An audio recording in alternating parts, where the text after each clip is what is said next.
When you stop wanting things, that's when you get everything. So today's question comes from a viewer. He wants to know, Elliot, what's new at the Strength Camp Ranch, my new home? I've been here for about 3 years. And I'll answer that question, but I want to go one step further and talk about how I even ended up being here. The story goes way back to when I was like 22 years old, and me and my wife just got married, and I was buying food from the Amish. I lived in New York City. And as I met these Amish people and then started going out to Amish country in Pennsylvania to purchase their delicious meats, organic meats, and raw milk and cheese and all that stuff, I fell in love with the country life. I'm a city boy, but I fell in love with the country life. Well, that was a long time ago, and I had moved to Florida. I was living in Tampa Bay. We lived there for going on 20 years. Life completely went on. I never thought about living in the country ever again. It wasn't something that I was really hung up about. Life had gone on. I had 4 kids. I had a gym. We had a nice house in the suburbs. But when the pandemic hit and we were all home from school and from work and so forth, I started to get a little antsy. I started to get a little itchy. I started to feel a little claustrophobic and closed in my house. And I was complaining. And I was whining about needing more space and wanting to move out to the country. But I was thinking more in terms of buying a plot of land and, building some kind of like shipping container home. I mean, that's how ghetto my thoughts were in terms of this. Of course, it was during the pandemic, and it was like, the world is gonna fall apart, and I was watching a lot of fear porn, thinking that there's gonna be an EMP attack, all the electricity is gonna go out, and only the people who are living underground in makeshift bunkers are going to live. That's how crazy I get sometimes. I can see in retrospect that was nuts. But so I started getting real antsy and irritated and upset that I don't have what I want. I don't have the home in the country. I don't have the 42 acres that I now have, right? I didn't have that beautiful little cottage in the back that my parents could move into. I didn't have the extra land that I could potentially build on so that my children and grandchildren could potentially live with me.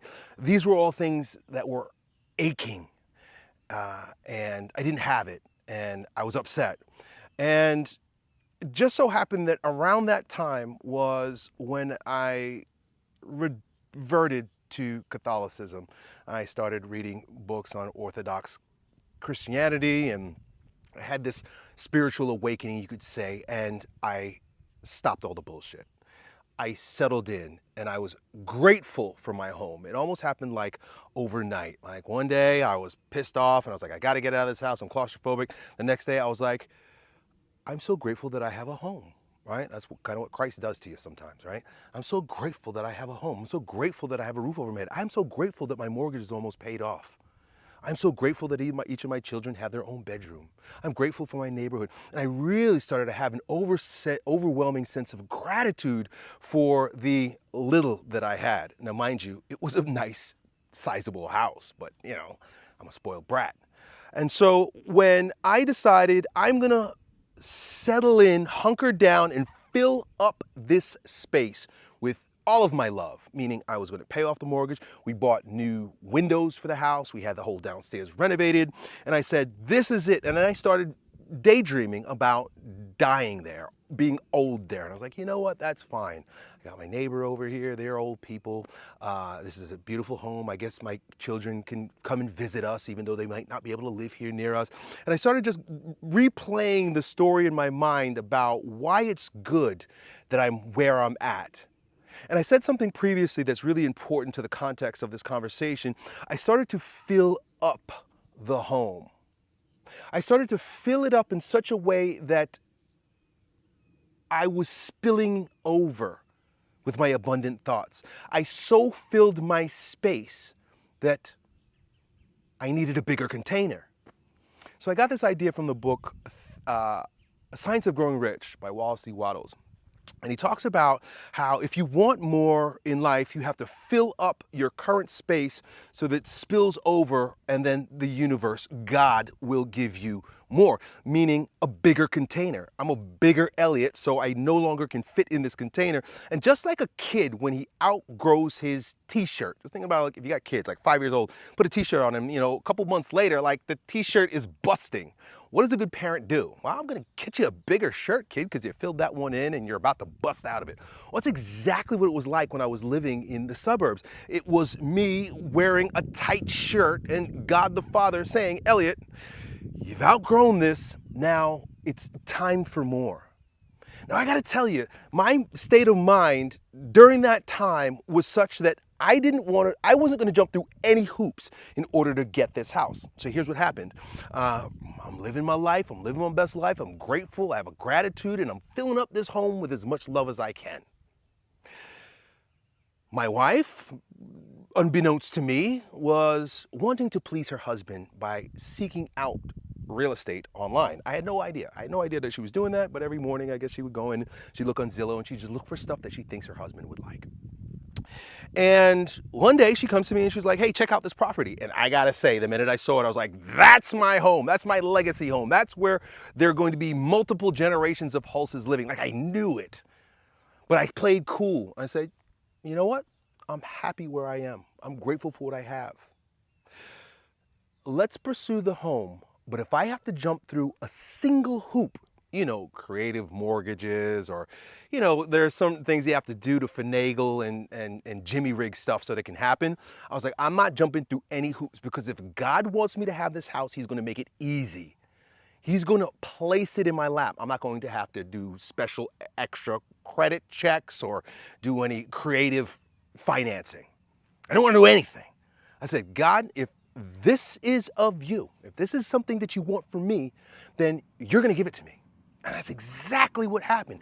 The minute I stopped wanting it, the minute I stopped desiring something, the doors opened up and it was given to me.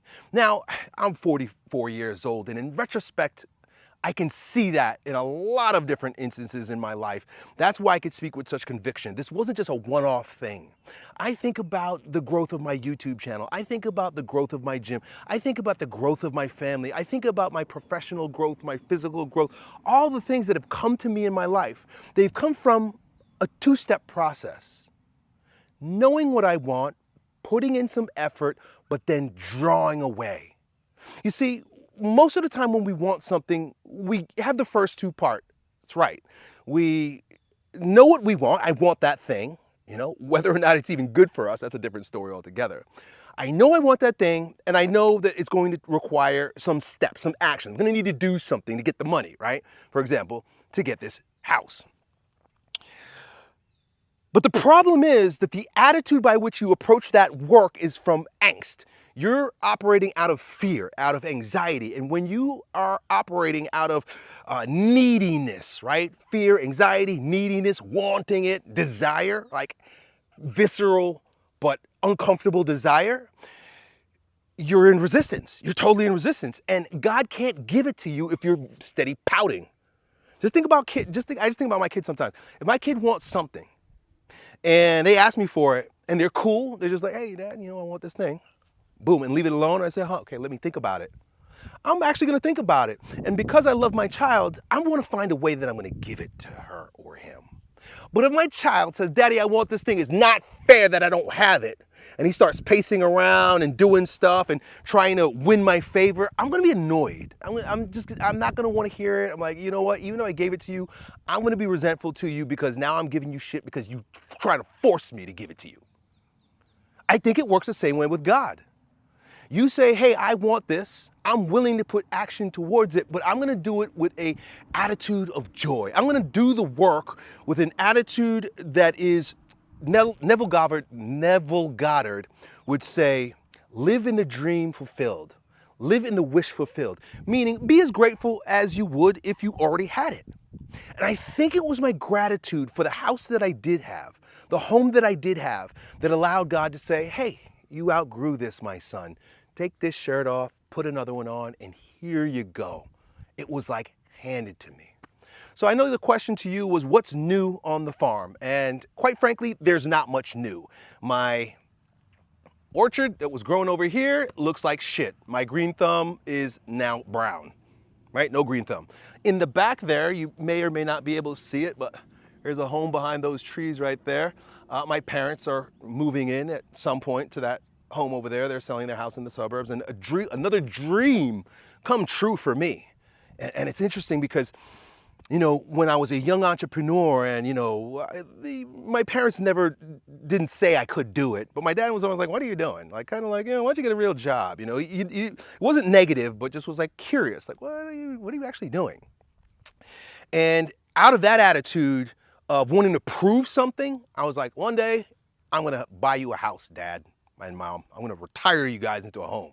But my attitude was wrong because it was more a matter of fear and angst. It was like, I got to prove something.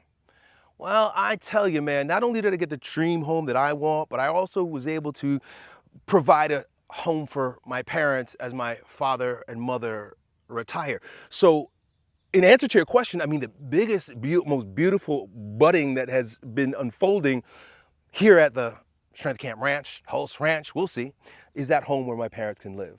On the other side of the property, there's a warehouse. I want to build a warehouse gym there. There's going to be the new Strength Camp. But guess what? I don't need it. I'm not hankering for it. In fact, there are a lot of retreat centers that are nearby, and I can hold events there until God is ready to bless me with a Strength Camp gym on my property. By the way, if you're interested in joining me at an event, I'm holding a brand new grounding camp coming up here in just about 2.5 months. Click the link down below, sign up for grounding camp updates, and I'll make sure that you can get an early bird notification. So if you want to do some bioenergetics for creating more confidence and charisma in front of the camera because you're a creator, like old Uncle E, then you might want to attend that. You'll get all the details later. So that's it. That's all I have to say about that, my friend. When you let go, when you no longer need, when you stop grasping at things and being angry, upset, and dejected because you don't have it, when you let that stuff go and just allow God to give it to you, I don't know, man. It's like magic. Done.